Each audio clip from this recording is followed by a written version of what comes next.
Alright, I know it's been ages and ages since I last made a video. Again, I am gonna get better at this. I'm about to start summer in the next so I've got 2 more weeks of uni, and I've got several ideas of videos that I'd like to make because I've just been on placement. I think I said a while back that I'm a physio student, and yeah, placement was super intense, and I noticed that my sort of ADHD was creating some issues. So yeah, welcome back. Sorry for the long delay. Today's video is going to be on the long-term effects of ADHD medication, specifically Vyvanse, Elvanse. And the reason that I wanted to make this video was firstly to go over kind of what I've noticed the medication, how I've noticed it changing since I've been on it, which has been just over 2 years now, what it still helps me with on a day-to-day basis mainly, and what I assumed the medication would help me with, but hasn't necessarily done so. I think that's before I started, I thought it was like the silver bullet, and it was going to solve everything.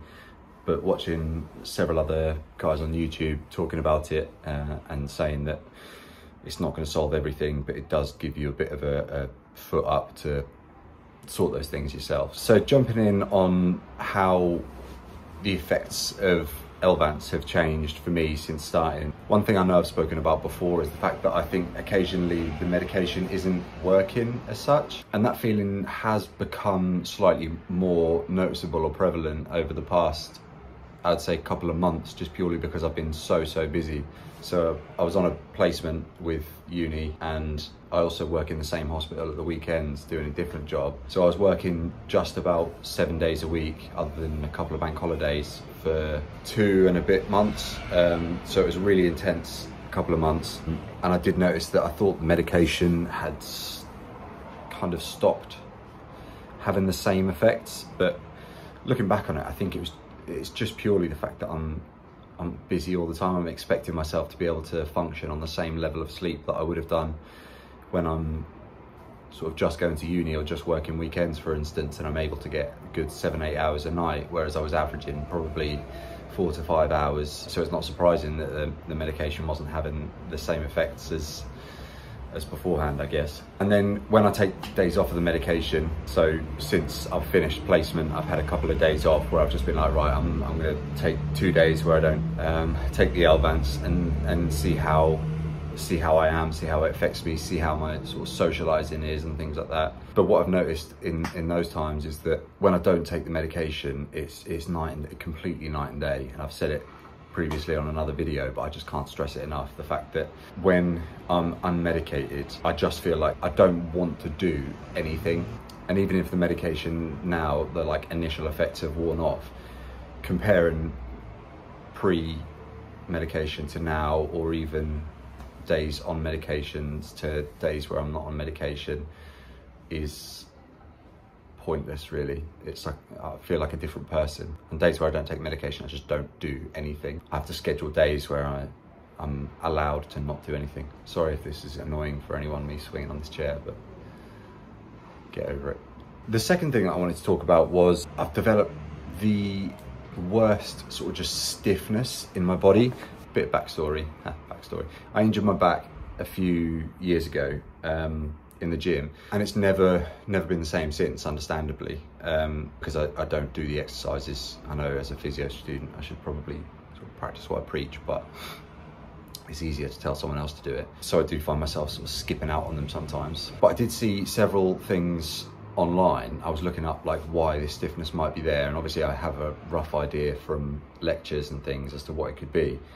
But I did see that there was a potential link between certain ADHD medications and like real muscle stiffness as well. It seems to be mainly the methylphenidates, like the dexmethylphenidate, and I don't know if there is anything with Elvanse, Vyvanse and muscle stiffness or not, but it's getting worse like continuously, month on month. But I don't know whether that's a potential link. I'd be interested to hear if anyone else has got a similar experience with sort of muscle stiffness, aches, pains, or if it's just a sign of an unhealed injury, I guess. So now going on to what the medication still helps me with day to day, and I kind of alluded to it just a minute ago as well when I was talking about placement. The fact that I was able to get up and go for 8 weeks, 7 days a week.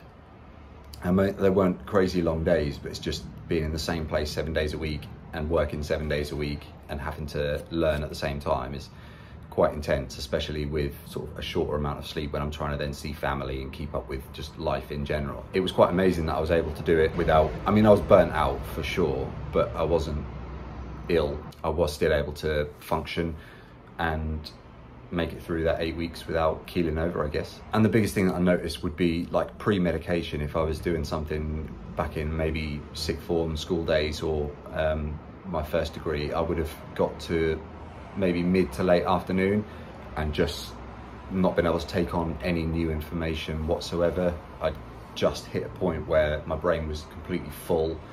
I'm at capacity because there's just no room to compute any new information, and it's really difficult to actually recall any information that I've previously learned as well. Whereas I noticed on this placement, although it was still really difficult, and even back on lectures as well, it's the same thing, not just placement, I'm still able to do that for longer periods of time. I can function for longer at a slightly higher level.